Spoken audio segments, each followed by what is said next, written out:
Paano naman ako? Wala ka sa mood. Paano ako nasa mood? How can we be there? We're seniors. We're not allowed to get out of our mood. I stand corrected, Mr. President. I apologize of my words, but please, Huwag mong pakikalaman yung kaso ko. Problema ko yun. Yung kaso mo ang ayusin mo. Mr. D. Wala nang paligoy-ligoy pa! Alamin natin ang pinakamatatalino senador sa Pilipinas. Number 1, Senator Cheese Escudero. Siya ay graduate ng AB Economics at Law sa UP Diliman at may master's degree sa Georgetown University. Talagang solid ang academic record niya. Hindi ako gumagalaw at nagpapasya base sa anumang takot. Number 2, Senator Pia Cayetano. Siya ay cum laude sa economics sa UP. Top-notcher din sa bar.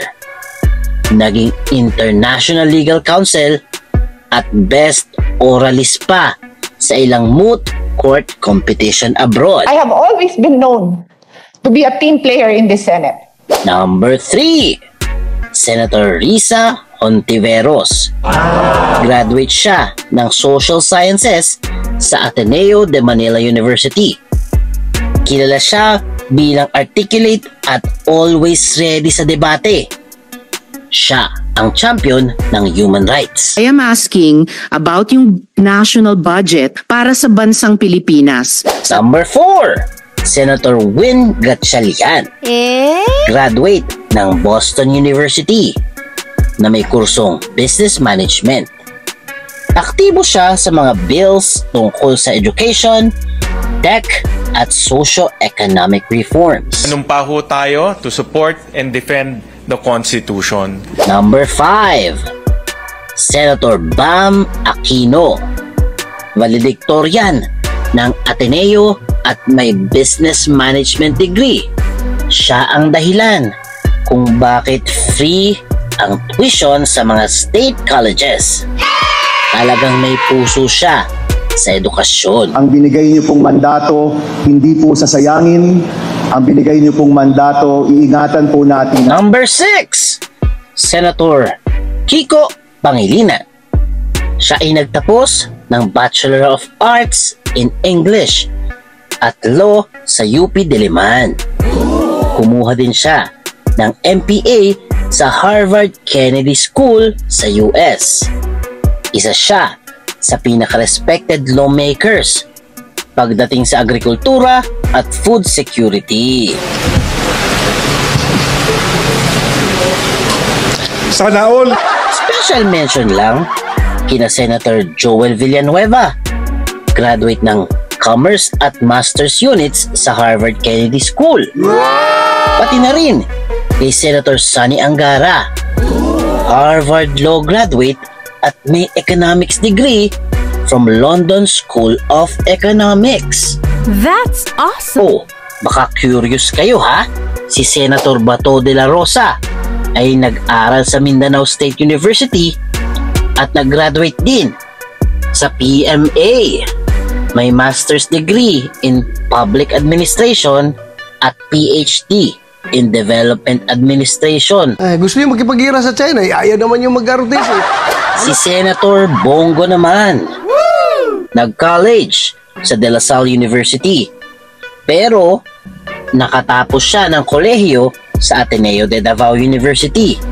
At ang kanyang kurso, Bachelor of Science in Marketing. Sinong magmimedya sa kanya doon? Ngayon, DFAM, eto ang nakakagulat. May 5 kasalukuyang senador na hindi nakapagtapos ng kolehiyo. Pero hindi ibig sabihin nito ay hindi sila matalino. Minsan naman talaga, experience is the best teacher. Kaya, eto na. Number 1, Senator Robin Padilla. Enrolled sa Philippine College of Criminology pero hindi nakapagtapos. Senator Raffy Tulfo. Nag-aral sa ilang universities pero hindi rin nakapagtapos ng degree. Number 3, Senator Amy Marcos. Nag-aral sa Princeton at UP Diliman pero hindi nakakuha ng diploma.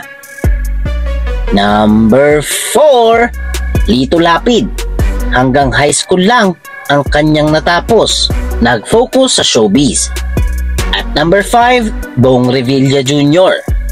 Walang record na nakapagtapos siya sa college. Kahit wala silang diploma, senador pa rin sila. Take note lang, DFAM. Ang trabaho ng senador ay gumawa ng batas. Kaya kailangang alam nila ang pasikot-sikot ng Philippine law. Can I follow you home?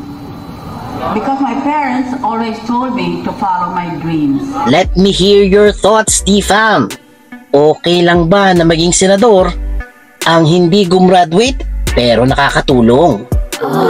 Or dapat well-educated at alam ang batas? I-comment nyo lang below, ha? Take note! Informative lang ito at walang halong bias. Kaya kung gusto nyong magsaliksik para sa bayan, i-like, i-share, i-subscribe, at mag-comment na kay Mr. D. Kasi masayang matuto! The end! Huwag kalimutang i-click ang subscribe button at bell icon ni Mr. D para masaya every day! See you, DFAM!